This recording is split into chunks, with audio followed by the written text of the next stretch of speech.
Learning and mastering hand lettering can be incredibly overwhelming and frustrating. However, a proven framework can help you see real progress, populate your portfolio with standard work, attract paid assignments, and become your source of income. And you don't need fancy equipment and millions of tools to do it. What you do need is the right guidance and like-minded people to keep you accountable along the way. Thankfully, this lettering masterclass is designed to provide you with that. In case we haven't met, my name is Martina Flor. I'm an award-winning lettering artist, author of the book, The Golden Secrets of Lettering, educator, and private coach to several lettering artists that are thriving with their art. During this session, I will be sharing best practices for mastering the art of hand lettering.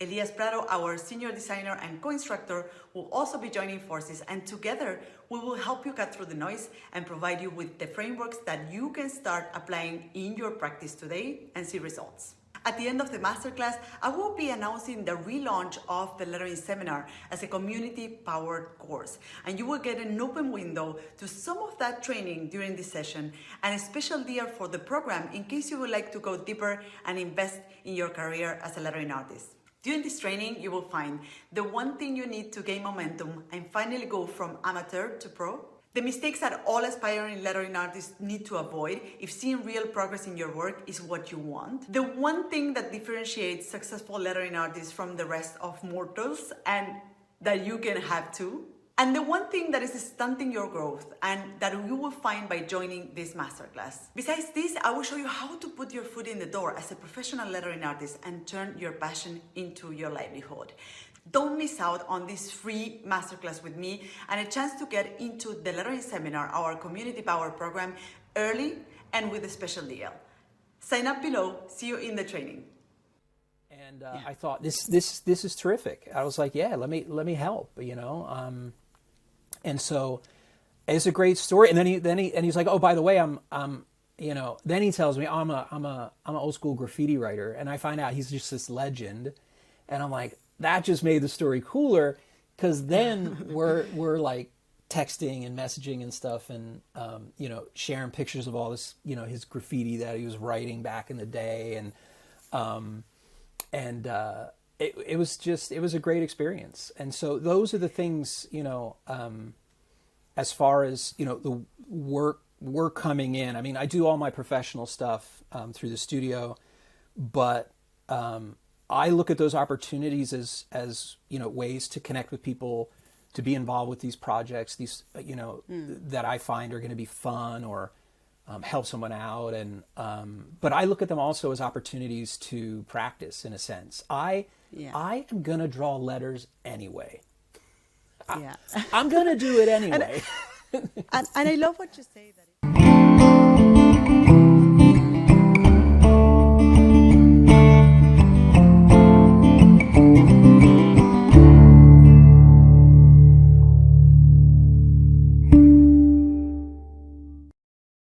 Hello and welcome to another episode of Open Studio. I'm your host, Martina Flor, and in this interview-style episode, I have honest conversations with artists, designers, and creatives to uncover their story and the specific tactics they use to build a successful career around their skills and the work they love doing.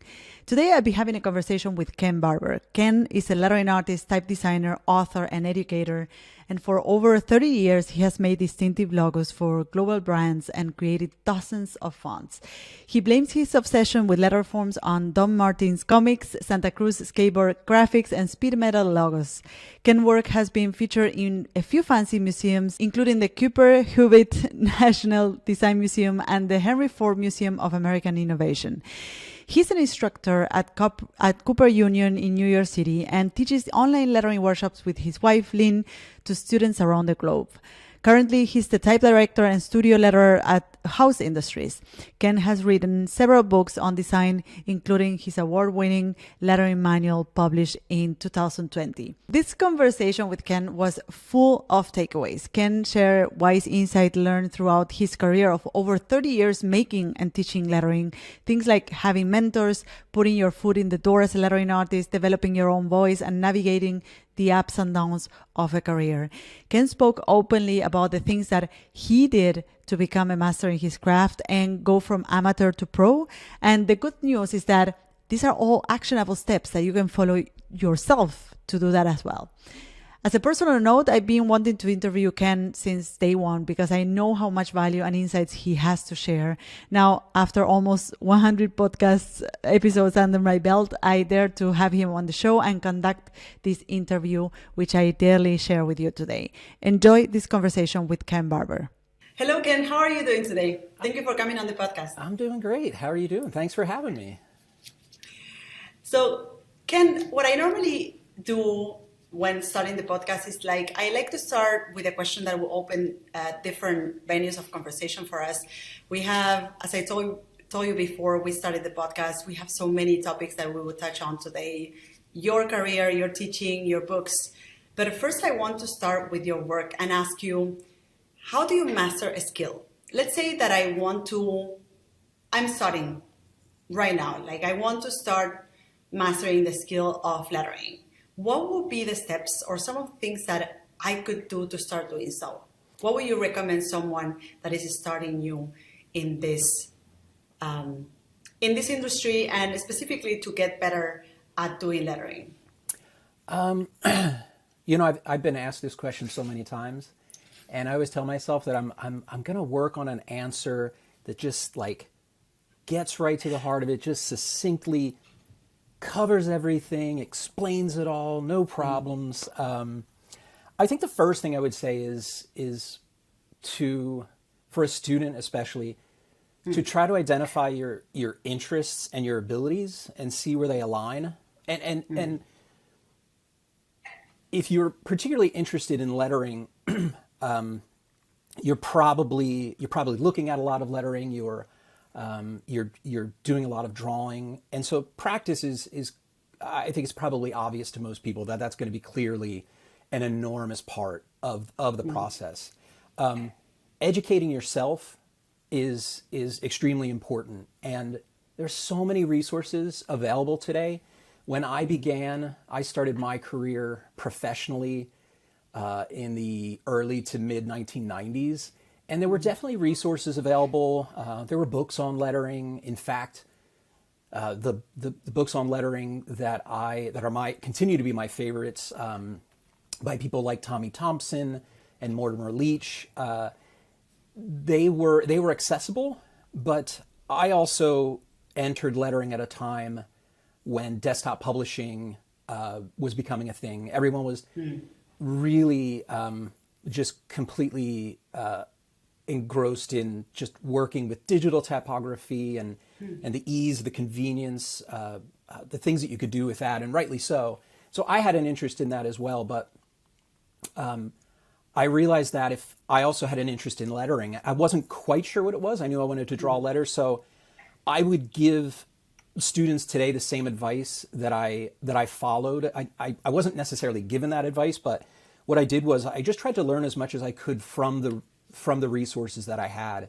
I think comparatively my resources were limited, and I wonder if students today, and maybe you have some insight onto this or into this, do students today feel perhaps even a little maybe overwhelmed by the amount of resources now? Because you can go onto these platforms, you pay, Skillshare or whatever it may be, loads of information out there. I teach workshops, you're a teacher. There are so many avenues, so many ways that you can pursue lettering today, and I wonder if it's a bit overwhelming. But I think the fact remains that you need to educate yourself about it. So if you have someone you trust that maybe knows a little bit more than you do, ask them for a little bit of direction. That's typically the way that it happens. I'm a big advocate of having teachers. I attended Tyler School of Art, and I received a degree in graphic design, and that's what I thought I was going to do. At the time, my teachers didn't really have a deep knowledge of lettering. They didn't really know how to direct me. I was also interested in illustration and sort of traditional graphic design. But finding someone who can help, at the very least, steer you a little bit down the path that you want to pursue is enormous. And for me, I had to find those people. And I suspect that's what people are doing now. You know, my students, if they have a class with me, they'll return, or someone may tell them, hey, you should check out this instructor or this class. So I would say that you have to find those people that you trust, either to lead you in that direction, or that could potentially be your instructors. For me, it was tracking. I mean, I guess we would call it stalking today. That I found out about these people, and I'm like, how do I get in touch with them? And I did exactly the same thing. I had an employer who sort of knew folks at the Type Directors Club, which is an organization in New York City. They're global, but they put me in touch with someone who put me in touch with someone else, and suddenly I'm cold calling, people like Ed Benguet, I'm like, hey, I'm interested in this lettering thing. And I don't know if he was just bored or, I don't know. He was super helpful, and he just shared with me his experience, stories about his life, and it was fantastic. So I would definitely look to find those people who can steer you in the right direction. I think that's invaluable. You can teach yourself, and certainly people do, and they become very skilled. But I mean, you have experience at KBK, and I'm sure. I mean, what are your thoughts on that? Do you find that having those mentors was irreplaceable? I mean, it was for me. It continues to be for me. But I'm curious what are your thoughts on that? I mean, it's interesting that you mentioned that, because I don't know if I ever told you this, but you were the first person that helped me put a name tag on what I wanted to do. And, when I was enrolled in this program in the KBK, which was, for those that don't know, is a type design program in the Netherlands, you came in to taught a lettering workshop. We had a 2 days workshop with you. And I remember that this experience was pivotal for me, not only for the things that I learned and like the techniques that I learned from you, but also because for the first time I said, well, I want to do what he does. I love this line of work. And this is, I know that up until that point, I had all these teachers available for me, and I was learning from some of the best in the industry, but still there was something off between what they were doing professionally and what I imagined myself doing. I couldn't imagine myself in their seats. And when you came in to teach that workshop, for me, it was like, wow, I want to be like Ken. And I think this was really important for me because, of course, I drew my own path, but I think that we all need to have some sort of model. I think what you're talking about here is some sort of model that you look up to. And if you can have access to these people, these people that are doing that thing that you want to do, and you can pick their heads and get some of the insights on how they got there where they are right now, then it's invaluable, And I feel that, of course, afterwards you will go ahead and carve your own path, but having that model, being able to say like, well, this is the direction in which I want to go, I think that is really important. And I think that is also what happened to you. Cold calling. You mentioned Ed Benguet.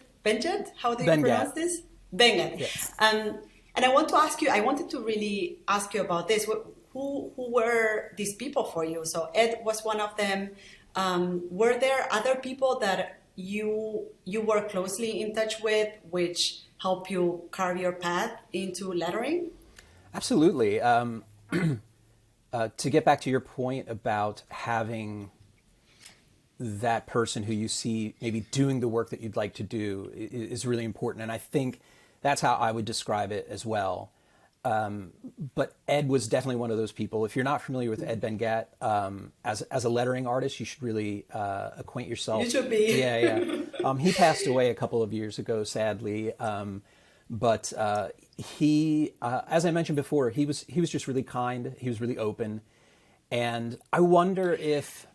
Can you tell us a little bit what was that like? Like tell us like the first encounter. I want to dig deeper into that anecdote of like meeting him and what was that like? Did you have meetings or conversations with him or? It's I don't know if I remember the specifics of the first time that I got in touch with him. I was intimidated because of who he was and really continues to be in in contemporary lettering and his role. So I was definitely intimidated, and he had a very gruff demeanor that until he warmed up to you or you sort of got past it, he was very super friendly, super amicable, but for me, he was a little intimidating because he spoke in a very straightforward sort of way. He didn't, mince words or anything. And he had this great New York accent.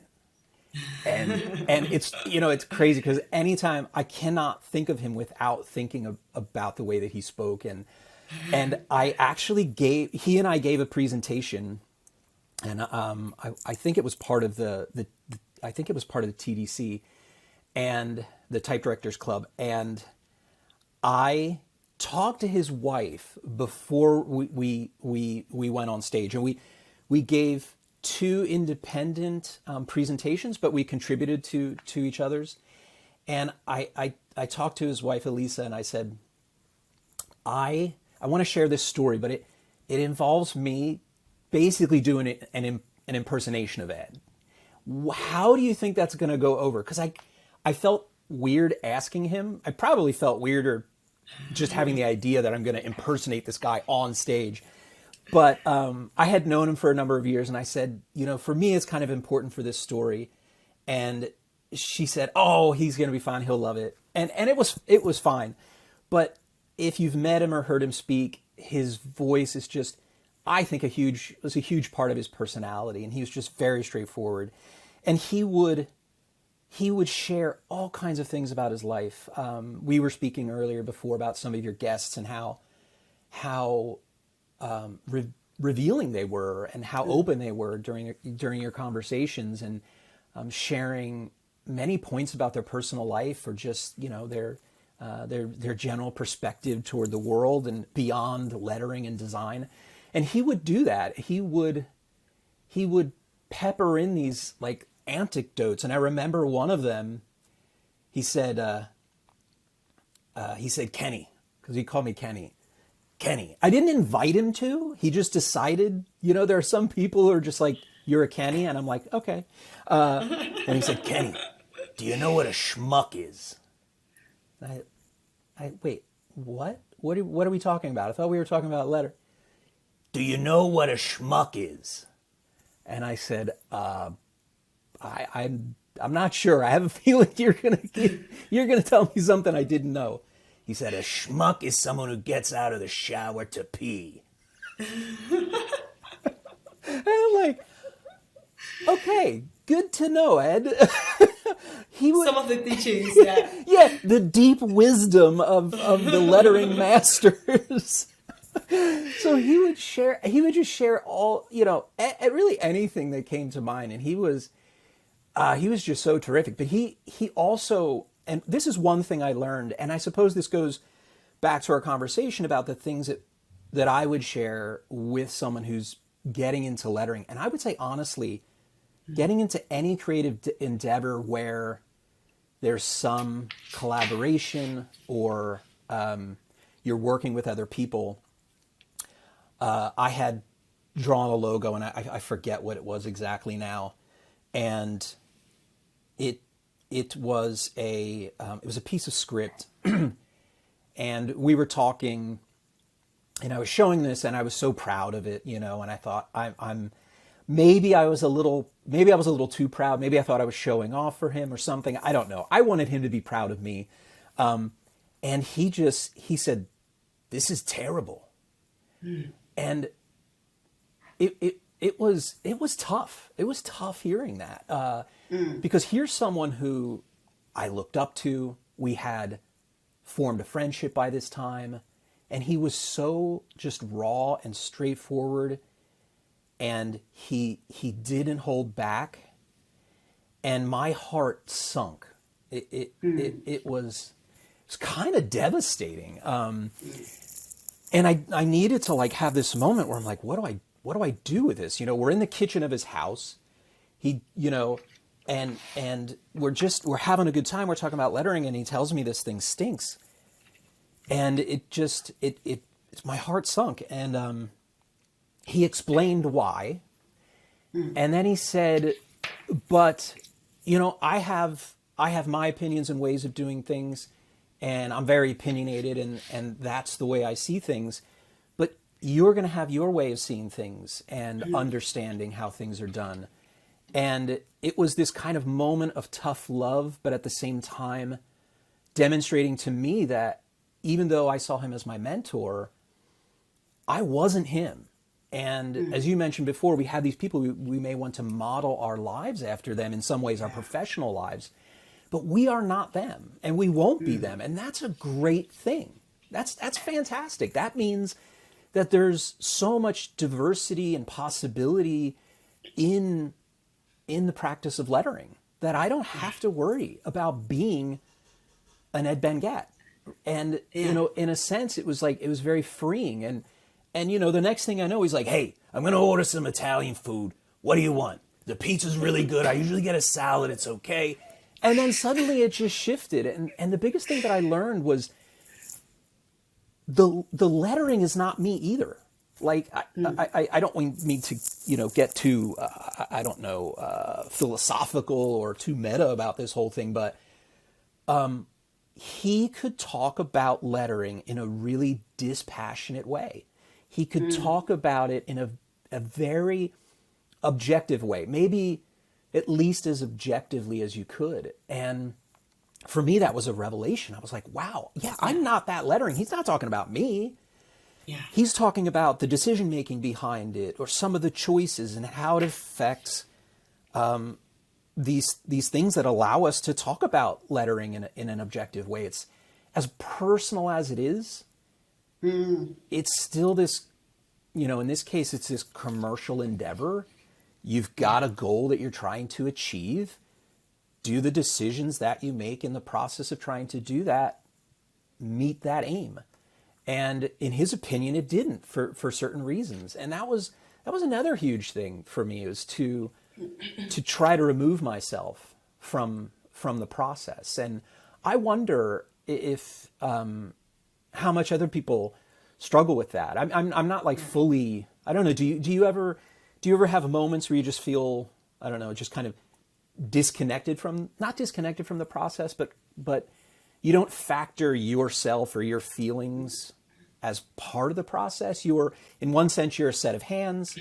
These ideas are occurring, and let's face it. I mean, we can practice and do all these sorts of things, but we don't really know how, how sometimes these ideas strike us. The expression like a bolt from the blue, or out of nowhere you get this idea. I mean, it's very difficult to explain, and so I don't know. Do you ever find that you remove yourself personally from a process? Or, I mean, maybe it's something, I think about things too much, so maybe.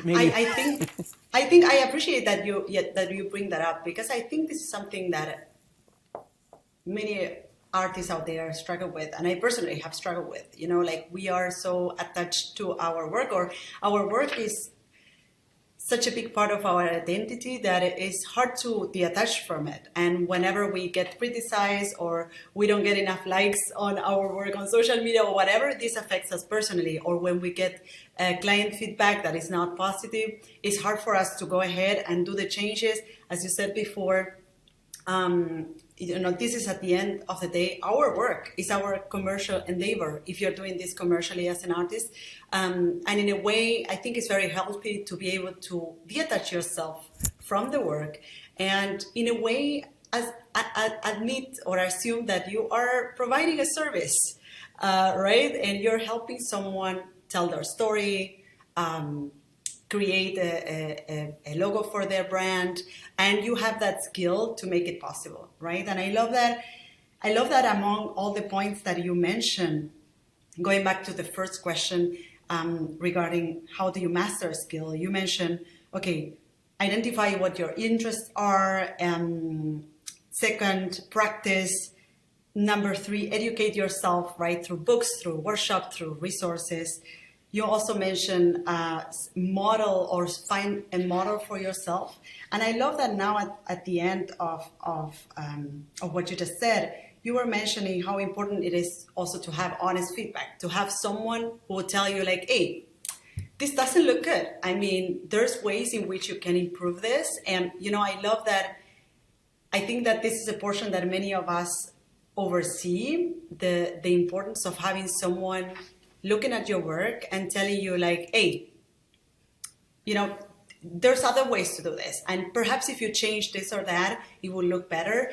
By the way, you also have done great improvement. You also, you are also finding your own style or whatever Ed told you at that time, right? So, or maybe this is your way to do it, right? But I think it's so important not to forget that portion of improving your skills and getting better at something that has to do with, having someone to give you honest feedback.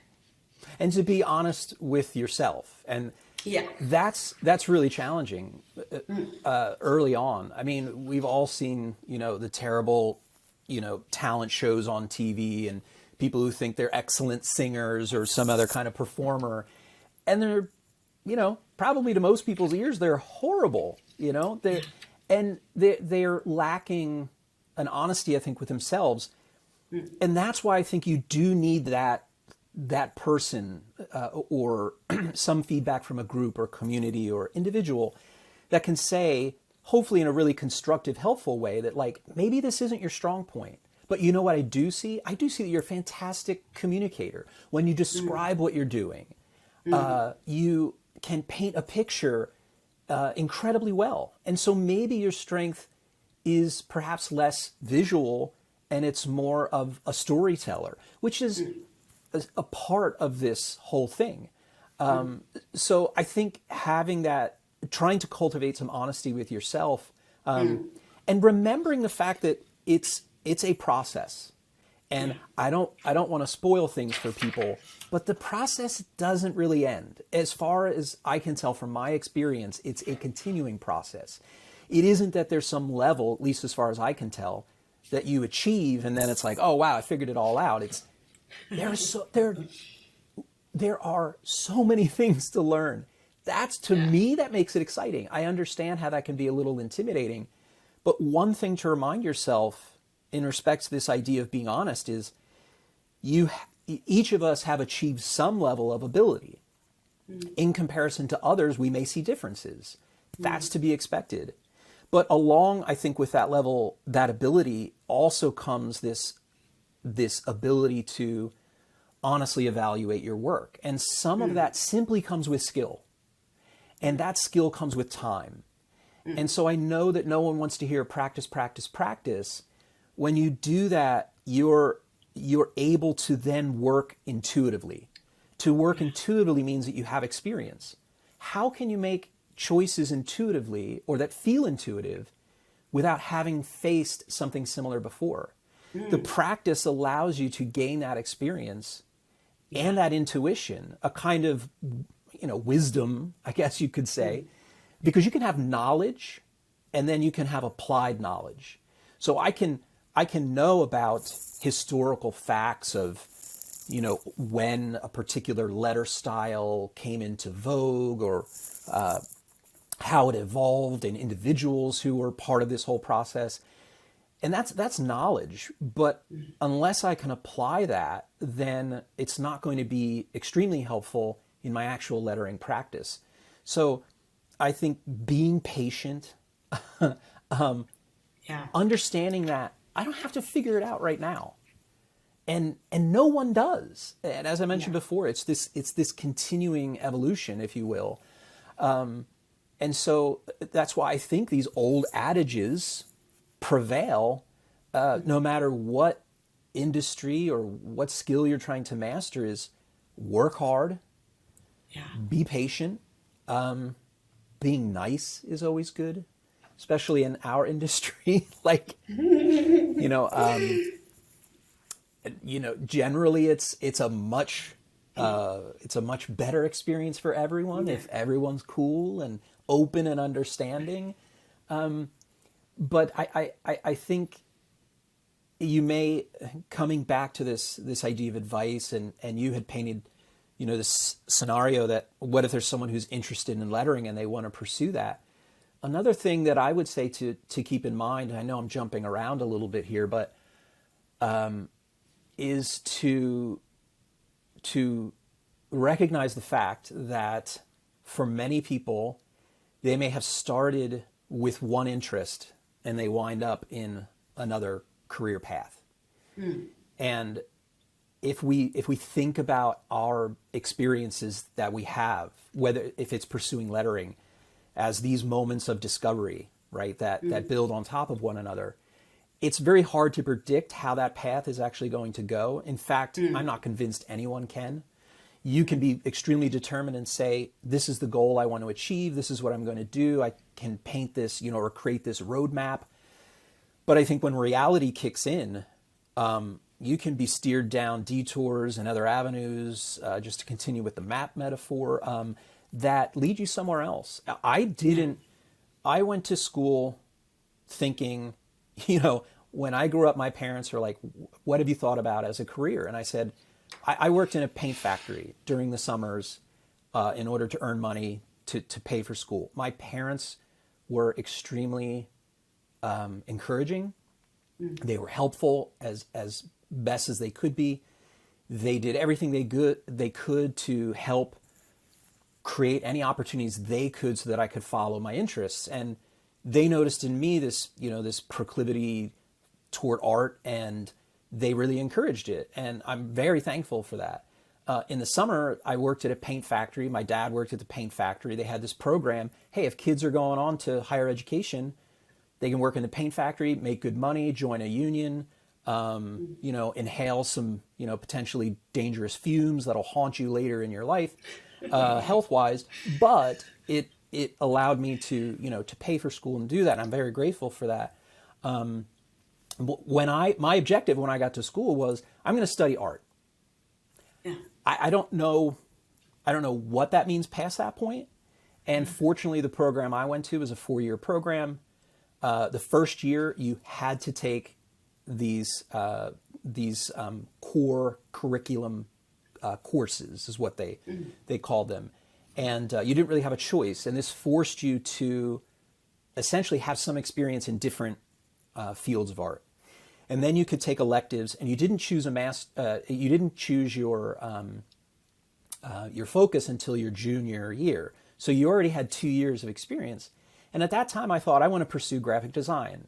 As a kid, I would use my mom's typewriter to make phony business cards and letterheads for these non-existent companies. And I continued to do that in high school. So I was drawn to graphic design, even though I didn't really know. There was an element of it for whatever reason that attracted me. But when I was in school, I thought I'm going to be a graphic designer. And my the first 2 full-time jobs I had, I played the role, I suppose, of what people would define as sort of a traditional graphic designer. We did some logo work, you did layouts, a little multidisciplinary, but still squarely within graphic design. And I thought, that's what I'm going to do. But through a series of moments and events that I didn't author and I couldn't have predicted, it led me toward illustration and lettering, and then primarily to lettering and typeface design. But I couldn't have plotted that roadmap. And I hear a lot of stories from other people. You have I've seen your post. You share moments from your childhood and your drawing, and I would presume you had maybe aspirations to be an artist. Did you ever think you were going to, go to a program in Holland for typeface design for a year? I mean, in fact, I actually, it's funny that you mentioned that, because I actually envy some artists out sorry, some artists out there, and some of the guests that I have had in the podcast who speak about like when I was drawing from the age of 2, and I always had this interest for drawing and doing stuff. And my mom was an artist, and she taught me this and that. I don't feel I had that kind of nurturing growing up. And my own career was also very surprising to me, and I can so much relate to what you say. Like, I never picture myself, I'm also trained as a graphic designer, and I work almost a decade as a graphic designer and an art director before I went into lettering. And I could have never envisioned going into lettering when I started my studies in graphic design. I didn't even know that there was something called lettering out there. So I think I can totally relate to what you say, that in a way you have to keep your mind open to what the process shows you, or what are the ways, or what are the venues that open up why you do things and you try out different things in your career, right? And I think that, as I hear in your case, you went into art school because you had certain interest in that, and then from that you went into the kind of interest you had in lettering, and you started doing lettering on the side or on your free time, and then things one thing led to the other. It's not like you had one clear map of what you wanted to do. Otherwise, it would be really easy. And perhaps really boring as well, right? Exactly. So I think that's also, I think, is really refreshing for those that are listening and are perhaps starting right now in the industry with whatever skill that they are working with, whether that is illustration or lettering. I think that is really refreshing because when you're studying, you're wondering, what is the roadmap? In which direction should I go? And I think that is really empowering to let people know that you will figure it out also along the way. It's not something that you figure out up front and then you go do it. It's something that you figure out as you take action. And with every new thing that you do, every new action or step that you make, you will have insights, and then you will have information to make the next step, right? Yeah, absolutely. Thank you. You're proving my point. Up until now, we have been speaking about, how one master a skill, right? And I get this question often, which I was recording a solo episode for this podcast about this today, and I would love to have your input in that matter.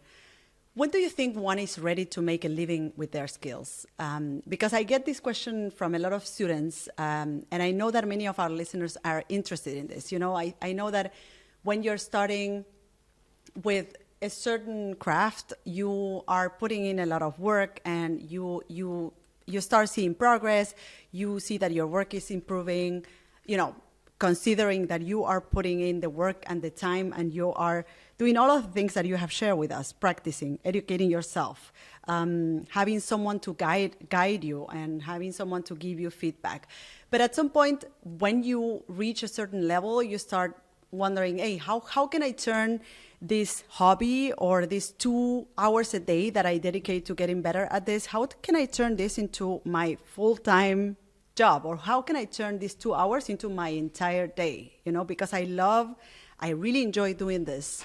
How can I extend, or how can I maximize this, right? And this is where other artists are, or other artists or other people who are interested in a certain craft start wondering, okay, when am I ready to go from amateur to pro, right? So I want to ask you, when do you think that is a good moment for someone to start considering that? And what are the cues that they have to look for to say, like, okay, now I can do this? That's a terrific question. And it's something I've been asked the same question. If I were to be completely honest and look at my own career as an example, I probably, in hindsight now, I have a certain number of years of experience, and I can see the improvement in my own practice as compared to what I did 25, 30 years ago. So I like to think it's a pretty big difference. Yeah. If I were to give myself that advice, it's very tempting for me to say, you didn't have any business starting professionally when you did. You just weren't good enough.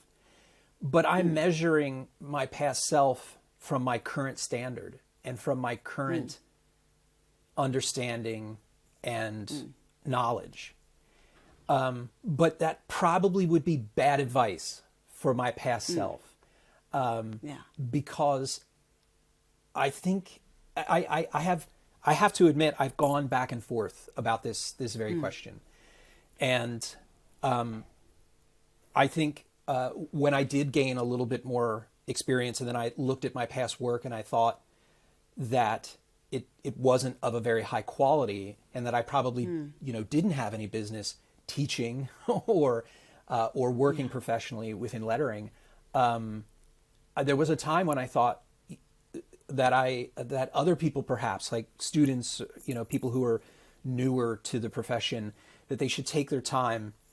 They should resist sharing so much because maybe it's not of a high quality, and someone may be confused about that, or could kind of muddy the waters in terms of like, okay, well, what is good versus what is something that perhaps isn't quite to that level.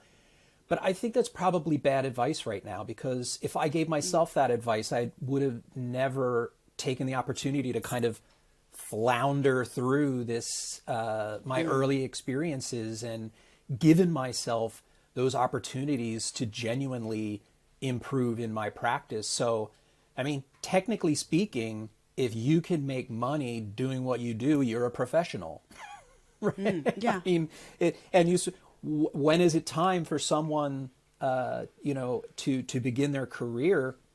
In some ways you could say when someone's prepared to pay you.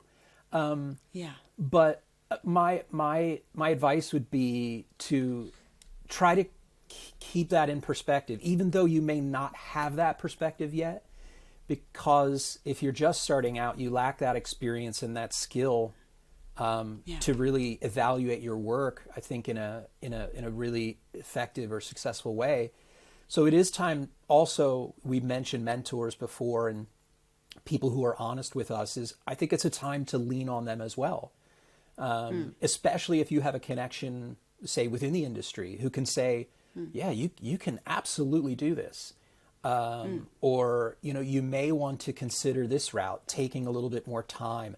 Perhaps it's, if you have a day job, if you can kind of hustle on the side, get work, which really, honestly, I would look at as just an opportunity to practice. Being paid, extremely important. I don't want to gloss over that. But looking at those as opportunities to learn, to begin to build a portfolio, and then being open to those opportunities where maybe there is a time to take a leap, or taking a very, in some ways, a much more traditional approach to it, and going out there, applying for jobs. When I left school, one of the jobs I had was working at a firm that did a lot of sports branding.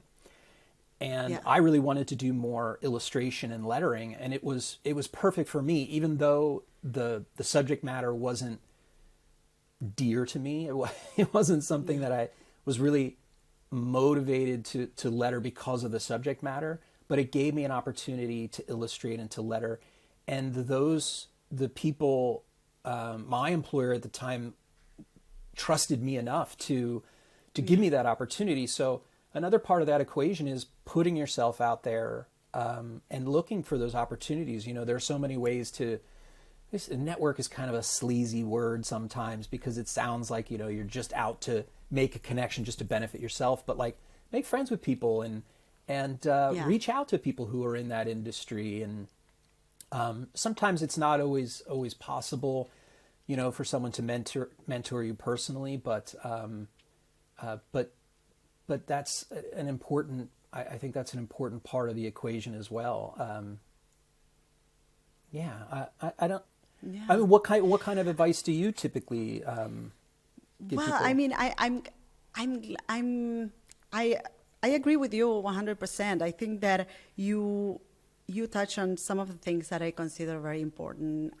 You mentioned building a portfolio, which I think that as an artist or designer, I think, it all comes down to developing a certain confidence to really step up and say like, okay, I'm gonna start charging for this work. And I think as if you focus on what you can control, which is your work and your output as an artist, is already a big plus. So focusing on developing a portfolio and being able to look at your portfolio and say like, hey, look, I have a good portfolio of work. I can step up and go find clients and go charge for my work. And I think also something that you mentioned, which also I think has to do with developing that confidence, is to have someone giving you that courage or giving you that positive or negative feedback sometimes, right? And I know that for a fact because within my academy, we also have this coaching program for lettering artists and illustrators. And I think that one of the biggest takeaways that those who go through that program have is that they leave the program with courage or with self-confidence. I think the major feedback that I have gotten from that program or from the members of the program is that they feel that everything is possible, and they feel that, now I have confidence in my skills and in what I can do, and I can focus more on going for it, right? And I think that what you mentioned has to do with that, with, building a portfolio, developing that confidence through doing great work, which is, I think, what artists should aim for to really, to develop that superpower that has to do with your work. And then, of course, finding people who are pushing you forward, right? Because you can also be around people who are just talking you out of that idea. And I think something that was, just to wrap up this concept, something that was important for me in the very beginning is that I started speaking to other people about what I was doing. I was introducing myself as a lettering artist. I was talking to other people about my work, even though I was just starting with my business in lettering. But I think also you putting yourself in that position, I think it can be helpful in terms of making people see you as that person, right? Absolutely, yeah, absolutely. I was going to say, just I couldn't help but think about my own experience in university when you were describing putting together a portfolio. The program that I went through, the final year is a focus on putting together a portfolio, a cohesive portfolio that represents not only your talents or your vision, but also what you want to do, making sure that those pieces are the kinds of work that you want. So I went through I would say at the time, a very traditional program. Literally at the end of the program, I had a physical portfolio. I still have it. It's in my basement. That's how much I think of it right now. But it's probably 5 to 6 inches thick, and it's got to be, I don't know, the boards are probably, you'll have to do the metric conversion, but an enormous portfolio to the point where I would literally, I'm not exaggerating, get calluses on my hands, because at the time, the internet was still more of like a fledgling type of thing, and so most of the connections that people were making were in person. And so studios in New York City had portfolio drop-off days. So you would literally, for me, I was living in Philadelphia at the time. So I would get on the train, go an hour and a half to New York City, literally schlep this enormous portfolio, ridiculously heavy, because it was very traditional. It had all the the museum board, and then physical. We didn't, much of it weren't even digital printouts. We had to assemble it a lot by cut paper and all this sort of stuff, and do rub down letters, ancient techniques.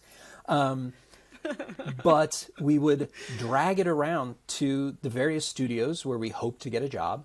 And these studios, you'd call in advance, ask when the drop off was. They would tell you the day, tell you the time period, drop it off at 11, pick it up at 1. You go to another studio, the drop off there is at 3, you pick it up at 5. And you just make your way around the city this way. But you really had to want it. Oh my goodness. It was that was the biggest filter, it was right? just how it worked. And you just accepted it. It was like, okay. But the program that I went to had a lot of alumni who had established studios in New York City and around the U.S. And so they already had a network. And in fact, my first job, I was hired by alumni of the university that I attended. So of the art school that I attended. So, making those connections, I know it works a little bit differently now, but the concept is really the same. The concept is the same, having mentors, having them help you develop, say, a portfolio, making connections in a really genuine way, and being patient. But it's a kind of an organic process. We can try to author it as much as we want, but it's going to write itself in a lot of ways. That's I think my experience, although is different from probably most people's today, like you said, you really had to want it. I don't want to say that it's easier today, because I don't really think that it's easier necessarily. I think you have fewer calluses on your hand, and you don't have to, drag an enormous portfolio around Manhattan. But I think it's a similar situation today. It is just putting that work in, making those connections, getting your work in front of people, and showing work that you want to do. A lot of students, even when I was in school, they would do a freelance gig, a paying freelance gig, and they would have a printed piece, but the printed piece might have been like really kind of just a rank and file type of design, not very exciting, not really demonstrating really your capabilities or even what you want to do. But they would get so excited of the fact, well, but it's printed. It's like an actual, genuine, real printed project. And the teacher would say, don't put it in your portfolio, because it doesn't represent your skills, doesn't represent essentially where you see yourself going, what you can bring to a creative studio. Show the work that you want to do. And I think that's a huge thing, is it's very easy to get sidetracked by something you think you ought to show. And especially today, lettering artists aren't just simply commercial lettering artists. I design logos. I do advertising lettering. I'll paint a wall mural. They're very, very, as compared to, say, commercial lettering artists from a number of decades ago, varied in their skills. And if you want to do that, and you find that fulfilling and how you want to pursue your career, do it. But you don't have to do all those things.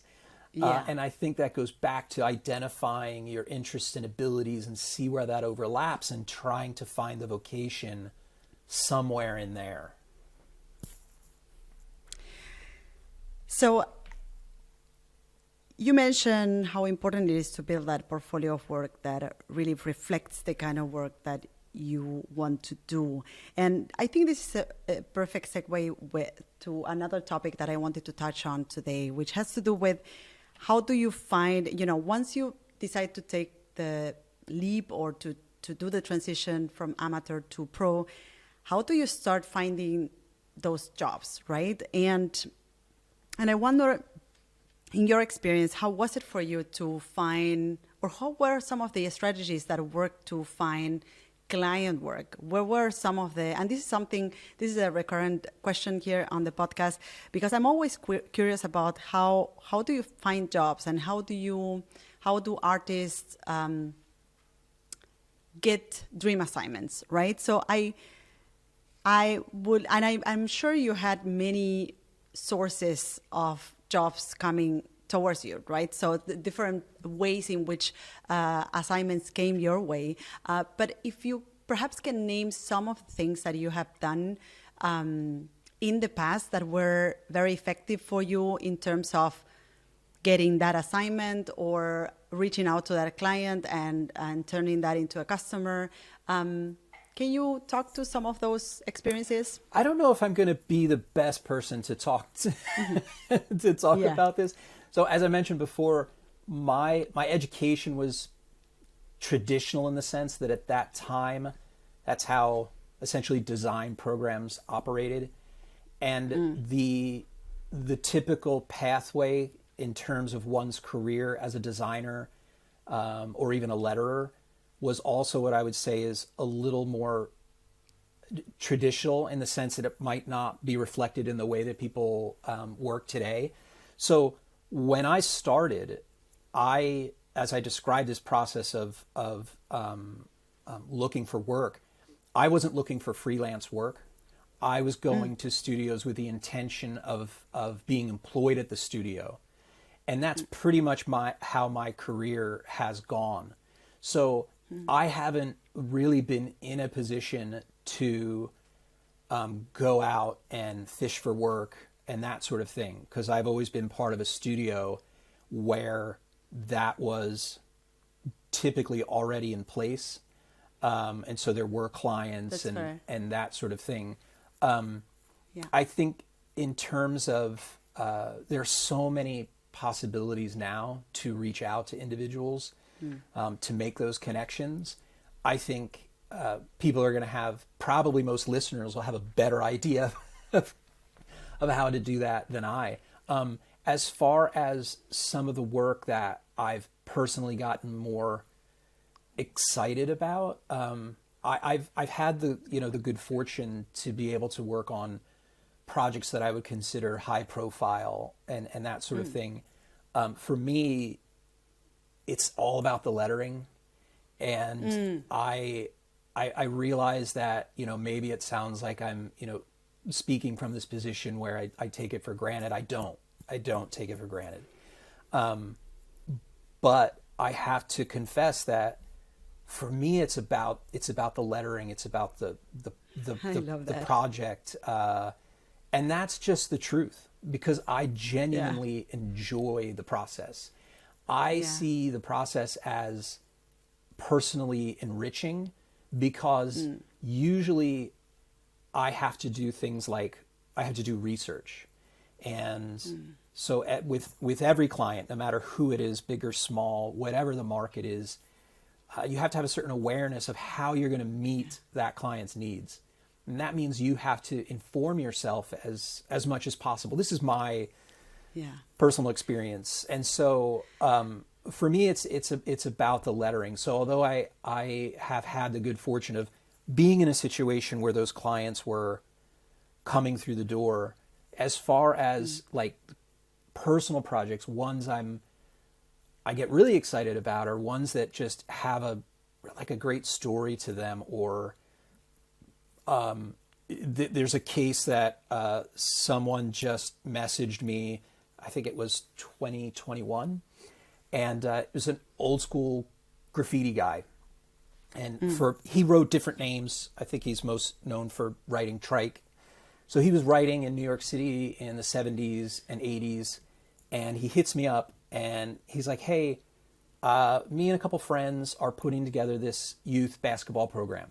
It's totally nonprofit. We're basically seeing that the kids who are affected by the pandemic, they don't have an outlet, because those things were shut down and they hadn't rebooted yet. And so we want to give these kids basically a tournament, engage the kids, give them those opportunities back that were taken from them in a lot of ways. So the schools hadn't returned to competitive sports in the area. This is in the Bronx. And so they decided, his name's Turk. Turk decided that he and two school friends who had long local history. Turk actually played college basketball, Division I, I think, in the U.S. Kind of a big deal for college basketball. And he and his friends said, we're going to do this nonprofit We're going to get these kids on the court. We're going to have fun. We're going to do a tournament over the summer and get these kids re-engaged in something they love. And so he hits me up and he's like, you want to be part of this? And I'm like, yeah, I do. I just, like, to me, what he was doing, it just, I felt that was really important. I'm a dad watching my kids being affected, not being able to engage with their friends, to do the things that they were doing, their lives completely changing. So I had a front row seat to that. And I thought this is terrific. I was like, yeah, let me help, and so it's a great story. And then he's like, oh, by the way, then he tells me, I'm an old school graffiti writer, and I find out he's just this legend, and I'm like, that just made the story cooler, because then we're like texting and messaging and stuff, and sharing pictures of all this, his graffiti that he was writing back in the day, it was a great experience. And so those are the things, as far as the work coming in. I mean, I do all my professional stuff through the studio, but I look at those opportunities as ways to connect with people, to be involved with these projects, that I find are going to be fun or help someone out. And but I look at them also as opportunities to practice, in a sense. I am going to draw letters anyway. I'm going to do it anyway. And I love what you say, that it's all about the lettering, because I think that oftentimes I oftentimes hear lettering artists thinking like, hey, I want to get that dream client, or I want to work for Nike or Adidas, and I always name these two brands because they are the ones coming up more often. And they mention this as a mean of like, when I get to do work for those brands or those big clients, I will get to do great work. And I think that it's great that you mentioned that you can do great work, great lettering for the bakery next door. And, it's all about having that great result and that great piece of work. And you can do it either way, for a big client and for a small client. So I find that concept really refreshing. And Ken, I want to change gears before we wrap up this episode and speak a little bit about the ups and downs of a creative career, right? So I want to talk about what were some of the down points that you experienced throughout your career. Things where, moments where you had to make a tough decision or move things around or rethink the way you were doing things. Just to give you an example, with my first child, for instance, I thought, okay, I need to hire help in the studio. And this is where I made my first hire in my studio. With my second child, I thought, okay, I have to rethink the amount of traveling that I'm doing right now because this is unsustainable. So then there was this moment where COVID hit, and that was another moment where I had to rethink, okay, what is the thing that we are leaving out in the studio? What are the things that we are doing next? So will you speak a little bit about this, about some of those, what these moments were for you, and what are some of the things that you have changed throughout your career? Well, I definitely can sympathize with having a kid. Maybe not like personally having a child, but having a child with my wife. You have to, in my experience, you have to be prepared to adapt. And it sounds like you learned the same lesson. For me, it was accepting the fact that schedules we're gonna shift, finding time to not only be a parent and continue to connect with your spouse and all those wonderful things, but also sort of fitting your career in there. And for me, it involved just a lot of rethinking, say, scheduling, for example, and finding out ways to do that, and accepting the fact that there were going to be nights that I was working. And in those moments, and I think we've all had them to some degree or another, it's a matter of acceptance, not in the sense that that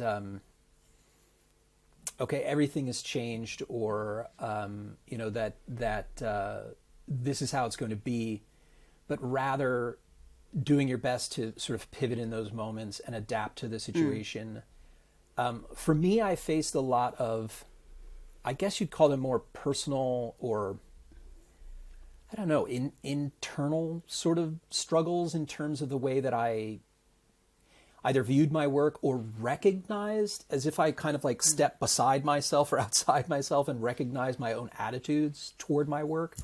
And I don't know the textbook definition of a perfectionist, but the idea of that there's a state of perfection, right? That there is a perfect solution or a best solution, and that I had to do what I needed to do in order to achieve that. And what I've come to realize over time, and this has helped me to kind of overcome this, what I would call a hurdle in my own career, my own life, is appreciating the fact and coming to the realization that I'm not convinced there is a perfect. I'm not convinced there is a best solution. I think we can argue objectively in many ways for one solution being better than another. I think we can put forth good arguments for that. But I'm not so convinced that there's only one solution or there's some kind of state of perfection. And just to give you an example, I had many, many years ago, it was like 20 years ago, I drew a logo, just a pro bono thing for Robothon. So Robothon is a semi-regularly occurring conference that deals with more the technical side of font manufacturing, production. And the organizers, I don't even think they expect to turn a profit. I think if they break even. I don't think so, yeah. So there was this event, and I had drawn a logo, and I was super happy with it. And the event never happened. It got canceled. And so this is 20 years ago. And then one of the organizers, Eric von Blockland, who is one of your old instructors at the Royal Academy when you were studying type design in the Netherlands.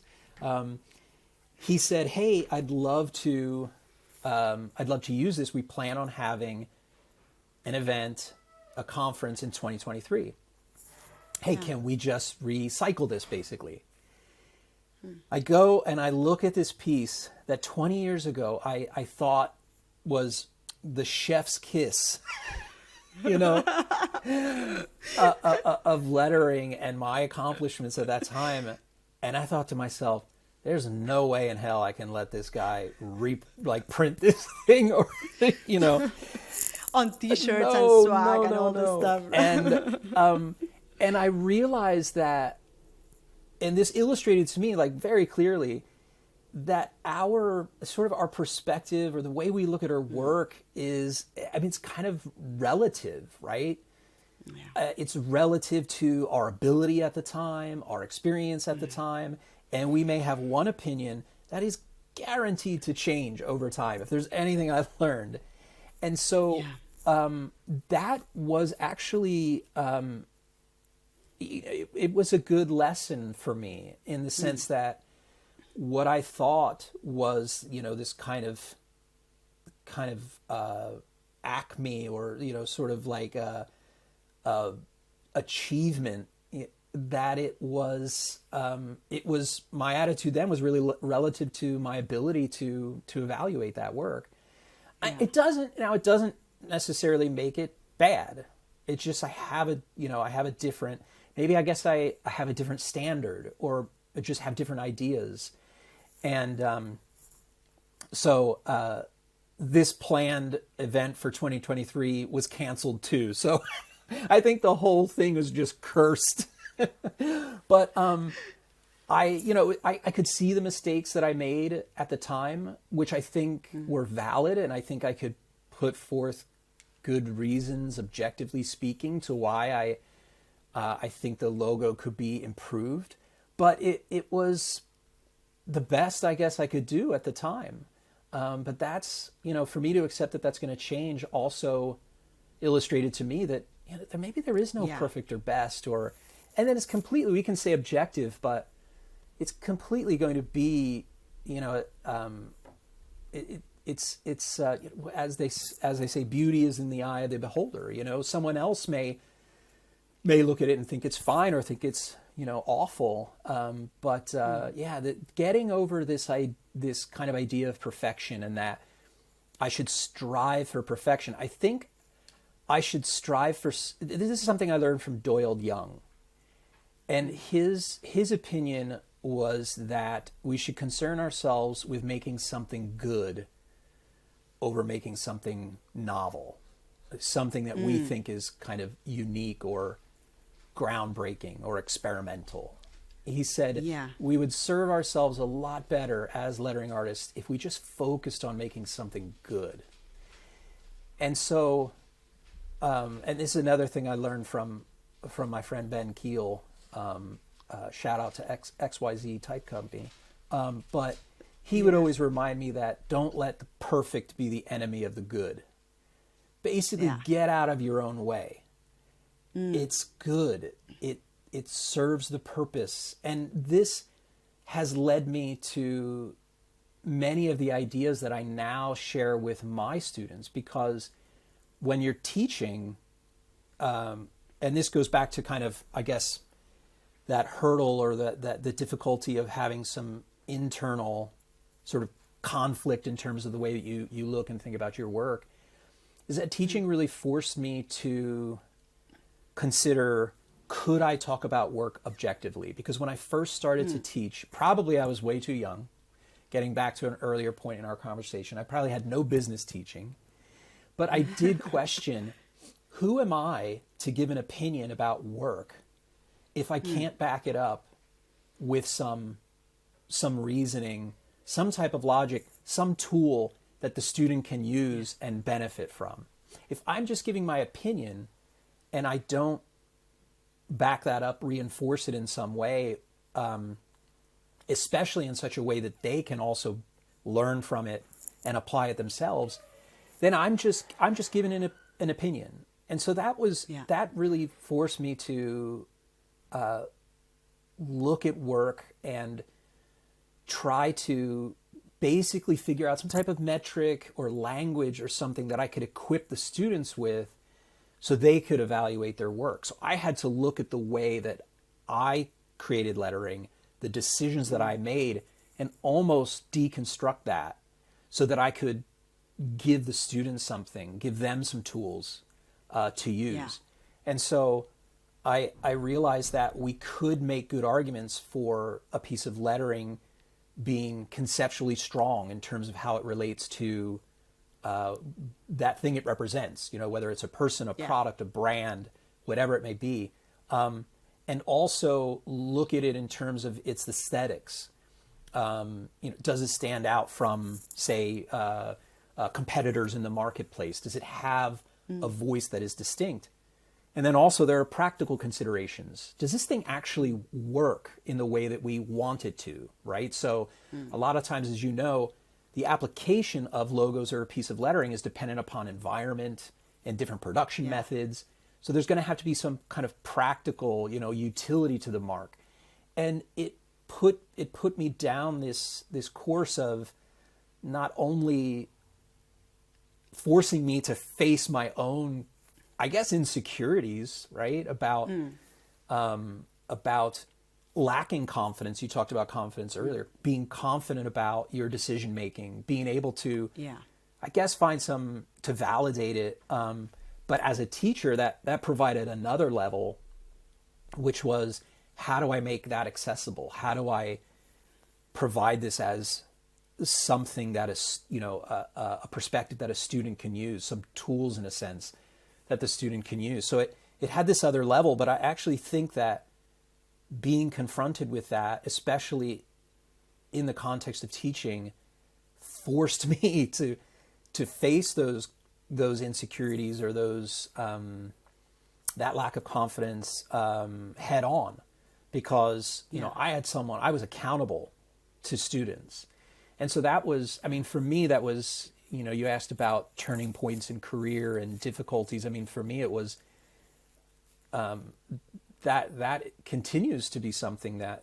drives me. And the flip side of that is I've also come to the conclusion that as an instructor, I don't have to have all the answers.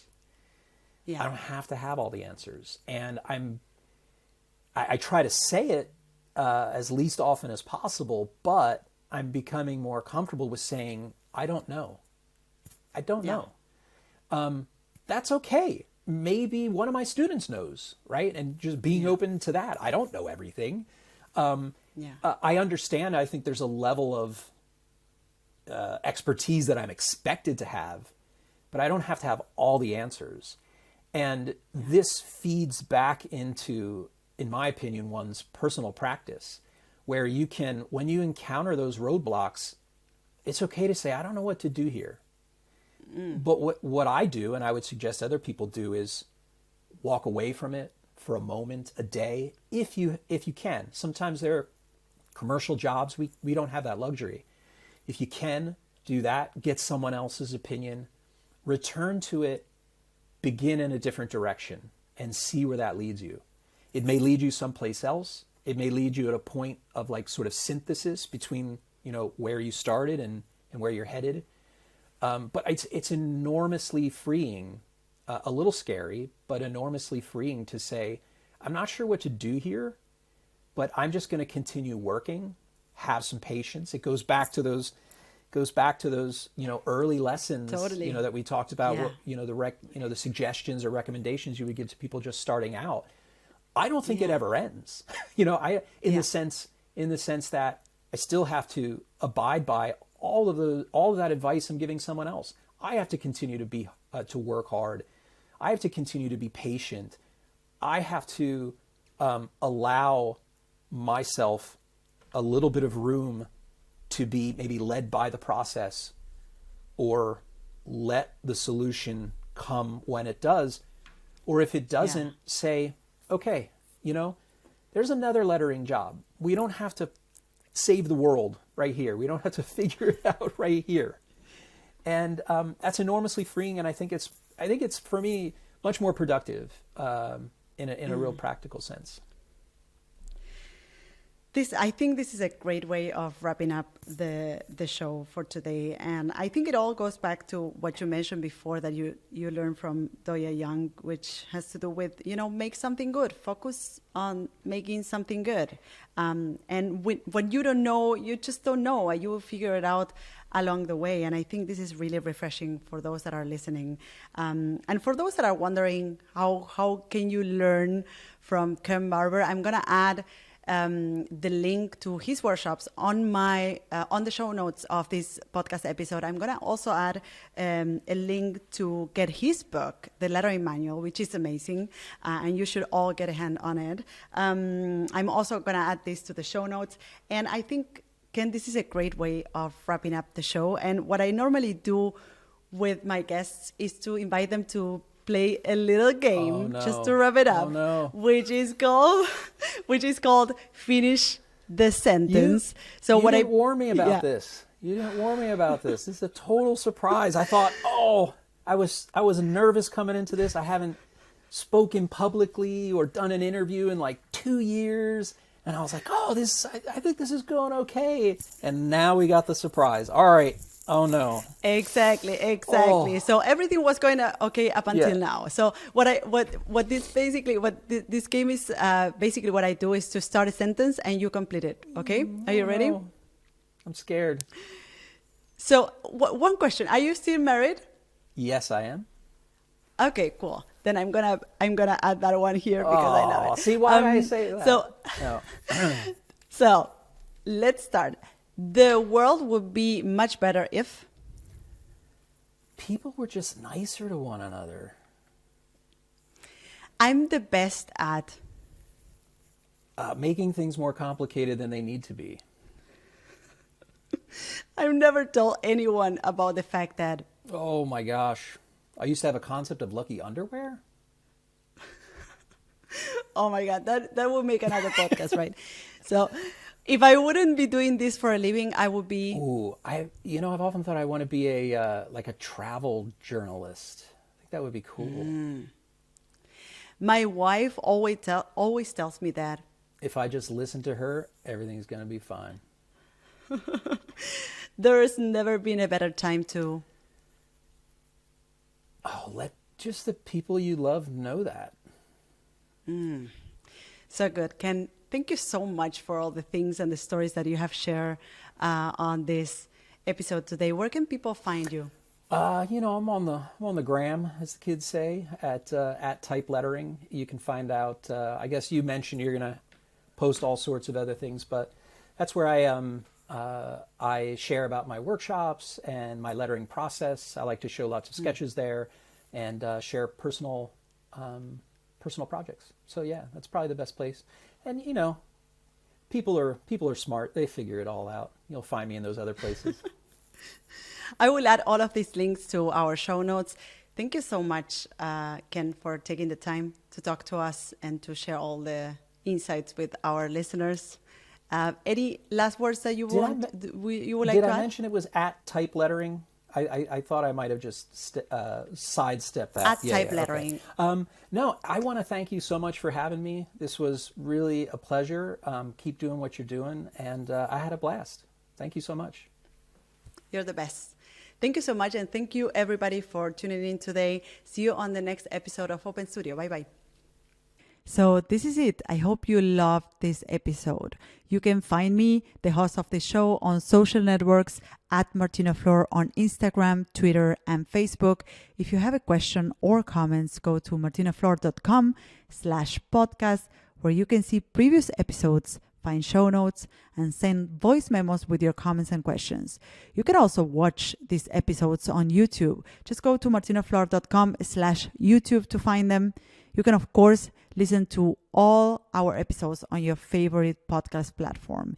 If you loved this episode, subscribe to this podcast. And if you leave us a review, it will help others find us. Thank you all for listening, and see you in the next episode of Martina Flor's Open Studio. Bye-bye.